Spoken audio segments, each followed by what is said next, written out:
woodland creatures would play with him. So he was so stinky that the other creatures did not like to play with him. Jo looked at him solemnly. So she looked at him very seriously because she had not anticipated any such thing. She hadn't foreseen this. Now this was a big problem because children, they don't like to be left alone, left out. Whenever he would go out to play, Jack continued with zest, remembering certain humiliations of his own childhood. All of the other tiny animals would cry, "Oh, here comes Roger's stinky skunk," and they would run away. And Roger's skunk would stand there all alone. So now when the father saw her expression, her seriousness, so he was full of zeal now, and he also remembered some of his own humiliations. See, every child might have faced one time or the other humiliations, must have faced, left out in their childhood. Jack also must have felt the same when he was a child. So he remembered his own childhood humiliations. And he told her that all the tiny animals would come, they would say, "Here comes Roger Stinky Skunk," and they would run away. And skunk would be left out alone, and he would stand there all alone. Two little round tears would fall from his eyes. He would start crying. The corners of Joe's mouth drooped down and a lower lip bent forward as he traced with his forefinger along the side of her nose the course of one of Roger's skunk's tears. So the father put his finger and he moved his finger in such a way as the tear would fall. So making her feel the authenticity of the story, and her lips had already drooped down. She was feeling the sadness that the Roger creature must have felt. "Won't he see the owl?" she asked in a high and faintly roughened voice. Now she remembered that every time the creature got his problem solved by the owl, so immediately she remembered the owl and she asked him, "Won't he see the owl?" So she was in fact waiting for the creature to go and visit the owl.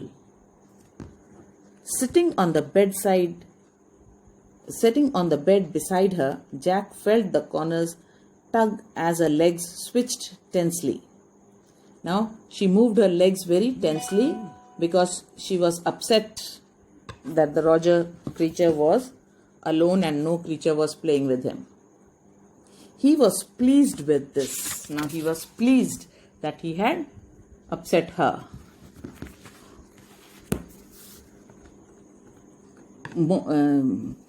At this moment, he was telling her something true.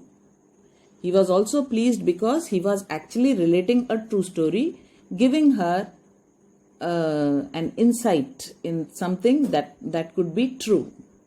This could happen to every child, as it had happened to him also when he was young. Something she must know. So this was something she must be prepared. If she comes across such an experience, she should be brave enough to face it, and had no wish to hurry on. So he let her feel tensed and sad and eager, and he lingered. He made his story slow. He did not rush. He did not hurry. But downstairs a chair scraped. A chair moved. He could hear the chair being moved, and he realized he must get down to help Claire paint the living room woodwork. Claire, his wife, was painting the woodwork in the living room, in the drawing room, and he remembered that he had to go down and he had to help her paint the woodwork. Well, he walked along very sadly and came to a very big tree. And in the tip top of the tree was an enormous, wise old owl. So then he proceeded with the story, And he said that he walked along very sadly and came to a very big tree. And on the tip top, that is on the toppest place, an owl was sitting. An enormous, a big, wise owl was there, old owl. Good.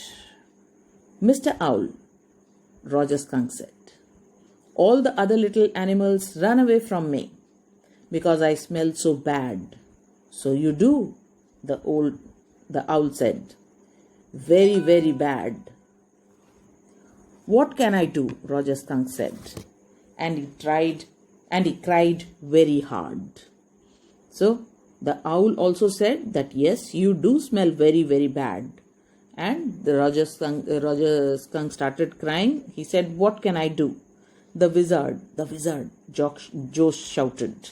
Now, she was very eager for the story to proceed.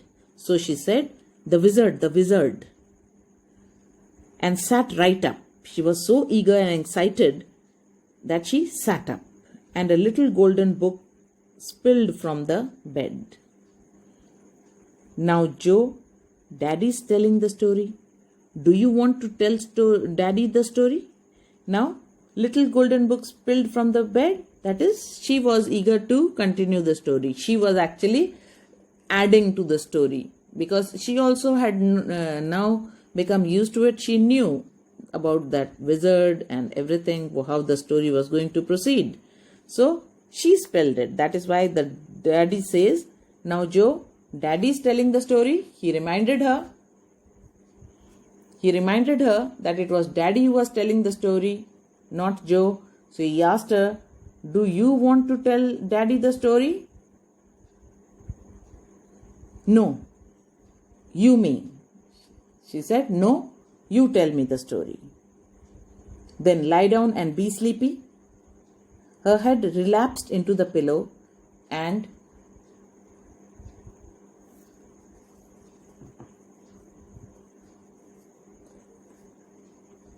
she said, out of your head. She lay down again on the pillow and she said, out of your head. Well, the owl thought and thought. He was not in the mood to hurry at the story. At last he said, why don't you go see the wizard? Daddy. What?